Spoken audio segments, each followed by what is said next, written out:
The story for Sly Cooper Thieves in Time sees the return of some of my favorite characters. Of course, Sly Cooper, the thievius raccoon. You've got Bentley, the crippled turtle that's very smart. He's the scientist. And of course, you got Murray, the pink hippo, who is just a tough dude that just goes around and smacks a lot of things. And you see all three of them. And of course, Sly Cooper is out doing his thievius stuff. He's going stealing stuff. But then out of nowhere, the thievius raccoon is from the first game. The whole book about his ancestry and all the people that did all this really cool thievery stuff just starts disappearing, and he doesn't know why. All the words are disappearing, nothing's in the book anymore. So of course Sly Cooper wants to go back into time, and luckily Bentley actually made a time machine, so him, Bentley, and of course Murray have to go back into time and see what's happening with Sly Cooper's ancestors, and of course save them, stop who's ever doing this, and save the day once again. Now, even though the story is not the greatest out there, definitely not, I actually really enjoyed the story because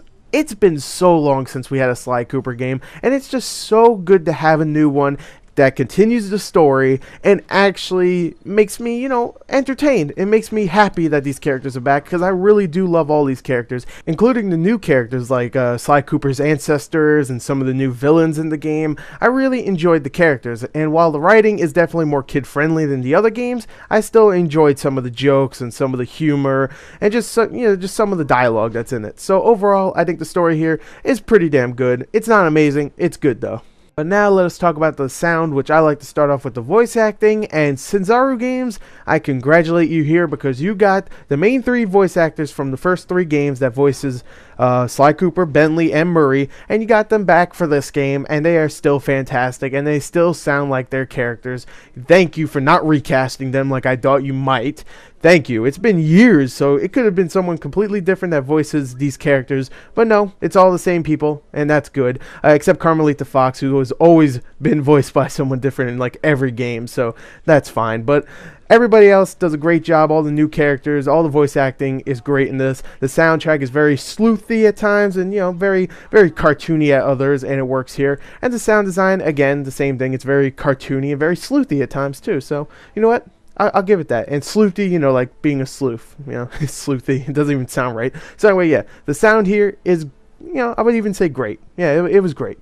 Alright, so the graphics for the PlayStation 3 and the Vita version of Sly Cooper Thieves in Time both go for a more cel-shaded look than past games, which I thought was kind of weird because the other three games, they were colorful, sure, but they weren't really cel-shaded. This one definitely goes for the black outlines and the shading on the faces. It definitely looks like a 3D-esque cartoon, and it does look really nice. All the character models are very well animated, all well designed. There's a lot of variety in the environments, and everything does look good. Now, on the PS3, it definitely does look good. On PS Vita, of course, it does definitely take a dip in the graphics. Some of the animations for the mouths really took me out of the experience. I was like, whoa, okay, those look bad. But there's other times where it does definitely look good. Like when it's in motion and you're actually playing the game, stealthing around and stuff. It does look good on PS Vita, and it looks fantastic on PS3 in my opinion. So overall, I think the graphics here are great on PS3 and good on the PS Vita.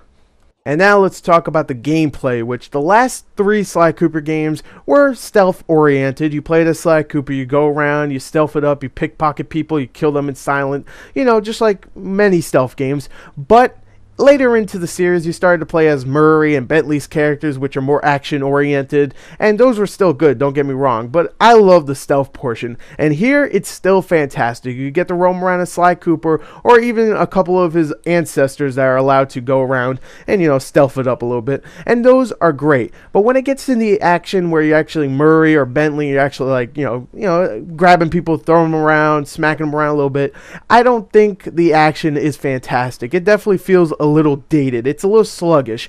But like I mentioned before, you actually have many different ancestors that you actually get to play in this game. I think you get to play up to 5, and then you get to play as Murray, Bentley, and Sly. So you get to play up to 8 or 9 characters. So you actually get a wide variety of different abilities. You can actually upgrade people's moves and stuff in an upgrade shop. And you just get to have fun with all these characters. One thing I actually thought was really cool is that each different place you go to, every pass, like either Wild West or a Chinese, Japanese style village, or even Ice Age, each one of these environments is actually a free roaming hub where you can actually go around and free roam, kill a bunch of enemies, pickpocket them, or collect little artifacts and little bottles that have little notes in them. You could do that. You could roam around as any of the characters, and I thought that was really, really cool, and I really liked that. It was very, very fun. Now, sadly, you can't mix and match. Like, you can't bring the Wild West guy into the Japanese village and vice versa, which kind of sucked, but I still enjoyed it. So the upgrade system's great. The stealth is still there. It's a lot of fun just going around, behind people, taking them out or stealing their money and getting out of there. Of course, the platforming here is still great, as usual, for a Sly Cooper game. I mean, he's a thief, so he has to platform, right? And he does a good job of it, and it's a lot of fun. I think this, sure, it does feel a little dated with the combat, but it's a welcome surprise, a new platformer. I haven't played one in a very long time, it feels like, and I haven't played a Sly Cooper game in years. So you know what? I was very happy to play this, and I extremely enjoyed it. So everybody out there, if you have $40 to spend, if you have a PlayStation Vita, this is definitely worth it, because if you buy the $40 version of this game on PS3, you get the free version of the PS Vita game, and that is awesome. So that's a great deal right there. Definitely worth it. Go check this game out. It is extremely fun and just entertaining as all hell. So there you go. There's my review for Sly Cooper Thieves in Time. I hope you enjoyed it. Thank you and goodbye.